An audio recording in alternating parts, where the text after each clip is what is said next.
వచ్చి నేనుంటున్న ఏరియాలో బందోబస్తు చేయడం అనేది నిజంగా నాకు కూడా హ్యాపీగా ఫీల్ అయిపోయినా. ఆ పిల్లని కూడా మంచిగా చాలా సాయం చేసినట్టు అయింది.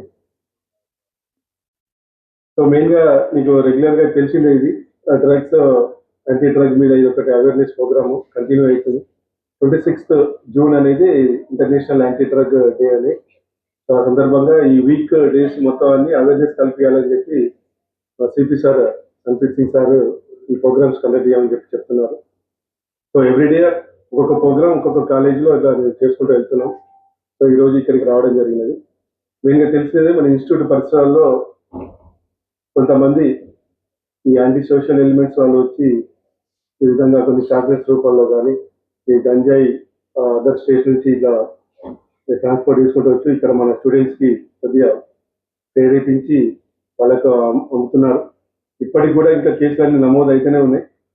మెయిన్గా కొంతమంది స్టూడెంట్స్ వీటిని సపోర్ట్ చేస్తూ ఫ్రెండ్స్కి హాస్టళ్లలో ఇతర వేరే బయట కలిసినప్పుడు ఈ విధంగా వాళ్ళకి ఒకళ్ళు కూడా అలవాటు చేసే టైపు తీసుకొస్తున్నారు. ఇందులో స్టడీ కొద్దిగా మెమొరీ పెరుగుతుంది అన్నట్టు, లేకపోతే వేరే తీరుగా ఎక్కువ మనకు లాభం ఉంటుంది అన్నట్టు, ఫిజికల్గా మంచిగా ఉంటాం అన్నట్టు ఈ విధంగా చెప్పి ఈ విధంగా అడిక్ట్ చేస్తున్నారు. అంతేకాకుండా మెయిన్గా ఈ ఐసోలేటెడ్ ప్రదేశాల్లో ఈ డ్రగ్స్ అనేది జరుగుతున్నది. రాత్రిపూట 10-11 తర్వాత మన పరిసర ప్రాంతాల్లో కొన్ని ఈ పాన్ షాప్స్ కానీ లేకపోతే ఈ టీ స్టాల్స్లో కానీ కూర్చొని తాగుతున్నట్టు మాకు ఇన్ఫర్మేషన్ ఉన్నది. సో వాటిపై కొద్దిగా గట్టిగా సర్వేలెన్స్ ఉంచి ఎటువంటి జరగకుండా చూడాలని చెప్పి రీసెంట్గా మన డీజీ గారు ఒక కొత్త జీవో ఎవరైతే ఈ మేనేజ్మెంట్ ఉన్నారో వాళ్ళని కూడా రెస్పాన్సిబిలిటీ చేస్తూ లెక్చరర్స్ టీచర్స్ మీ దాంట్లో ఎవరు స్టూడెంట్స్ కొద్దిగా అనుమానాస్పదంగా ఉన్నారు, లేకపోతే అడిక్ట్ అయి ఉన్నారు, లేకపోతే కొద్దిగా డిప్రెషన్లో ఉన్నారు తెలుసుకొని ఇమీడియట్గా పోలీస్ వాళ్ళకి ఇన్ఫర్మేషన్ ఇస్తే వాళ్ళకి డిఅడిక్షన్ సెంటర్ పంపడం కానీ చెక్ చేసి చేయాలని చెప్పి ఒకటి చేస్తున్నారు. సో మిమ్మల్ని అందరినీ కోరేది ఒకటే, మీ ఫ్రెండ్స్ పక్కపంటి ఎవరు ఈ విధంగా అడిక్షన్ అయ్యి కొద్దిగా ఏదైనా డిప్రెషన్లో ఉండి వేరే వాళ్ళను ప్రేరేపిస్తూ ఈ డ్రగ్ దానికి మూలం కారణమవుతున్నారో వాళ్ళని మాకు ఇమీడియట్గా కనీసం ఫోన్ చేశాను తెలిపాలని కోరుకుంటున్నాం. సో మెయిన్గా గంజాయి, ఈ సిరంజీస్ కానీ ఇంజెక్షన్స్, ఇంకోటి ఏంటంటే జిమ్లో ఈ బాడీ బిల్డింగ్ గురించి కూడా వేరే అదర్ ఈ డ్రగ్స్ అనేది ఇంజెక్షన్ తీసుకుంటున్నారు. సో వీటన్నిటికీ మీకు ఏ చిన్న ఇన్ఫర్మేషన్ కూడా పోలీస్ వాళ్ళకి సహకరించాలని చెప్పి మన ఎన్వైరన్మెంట్ మన ఇన్స్టిట్యూట్ అందరూ కూడా అందరూ మంచిగా ఉండాలని చెప్పి మీరు కోరుకుంటారు. ఆ విధంగా సహకరించాలని చెప్పి మనస్ఫూర్తిగా కోరుకుంటారు. రీసెంట్గా ఈ మెయిన్గా రెండే మన ఇప్పుడు సొసైటీలో మెయిన్గా ఏంటంటే ఈ డ్రగ్స్ సంబంధించి ఒకటి బాగా రిపోర్ట్ అవుతుంది, సైబర్ క్రైమ్ గురించి, ఉమెన్ రిలేటెడ్ బాగా ఇవవుతున్నాయి. ఉమెన్ రిలేటెడ్ మెయిన్ ఏంటంటే ఈ ఇన్స్టాగ్రామ్ వాడడం వల్ల ఎక్కువ రిపీటెడ్ చెప్తుంది, మీకు తెలిసిన విషయమే. మొన్న కూడా ఒక అమ్మాయి వచ్చింది నిన్న నైట్ ఇన్స్టాగ్రామ్లో పరిచయం ఏంటి అతను, వాడు గంజాయి అడిక్టెడ్ చూస్తే తెలిసిపోతుంది. అయినా కూడా వాడు ఒకసారి మాట్లాడిన తర్వాత వాడే ఫోర్స్ చేసి ఆ అమ్మాయిని కలిసేటట్టు చేస్తున్నాడు. నేనంటే బెదిరిస్తాను. వీళ్ళైతే ఒకసారి మాట్లాడిన తర్వాత ఫోటోలు తీసుకుంటున్నారు, వాడు అప్లోడ్ చేస్తానని చెప్పి వాడు బెదిరిస్తాడు. నిన్న సేమ్ రిపీట్ అది, ఏం చెప్పుకోలేని పరిస్థితి, అమ్మని చెప్పుకోలేని పరిస్థితి, ఫ్రెండ్స్కి చెప్పుకోలేని పరిస్థితి, టీచర్కి చెప్పుకోలేని పరిస్థితి. బాగా అనిపిస్తాను.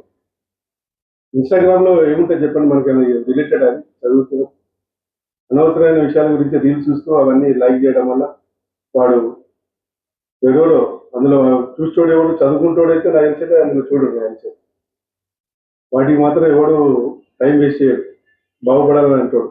ఎవడో చిల్లర ఆకతే నా కొడుకునే ఉంటాడు. చిన్న చిన్న అమ్మాయిలు 7th క్లాస్ 8th క్లాస్ అమ్మాయిలు కూడా ఇన్స్టాగ్రామ్ వాడి ఇక అబ్బాయిలతోటి 3-4 days పరిచయంతో వెళ్ళిపోతున్నారు.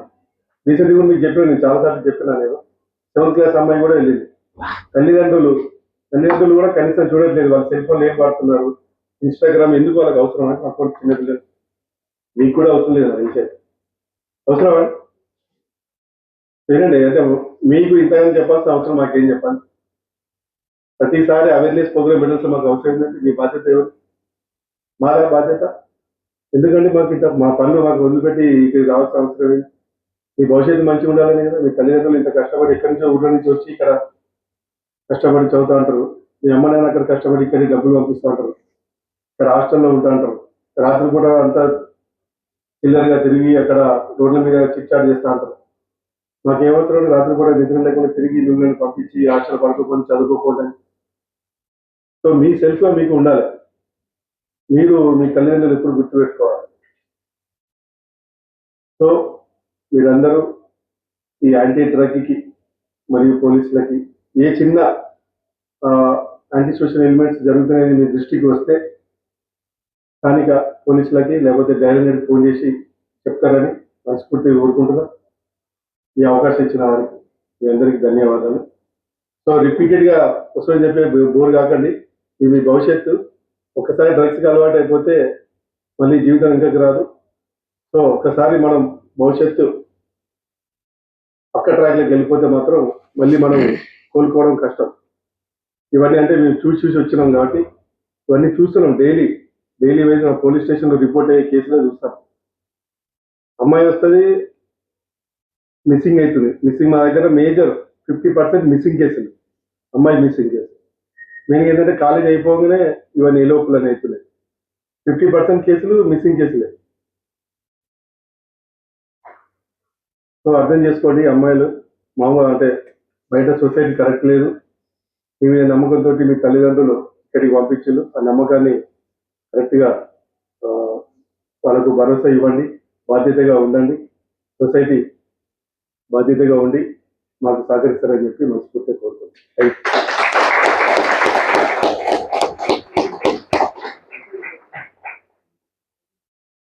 నేను ఇప్పటిదాకా చెప్తున్న పాయింట్సే మీరు రిపీట్ చేశారు సార్. వండర్ఫుల్.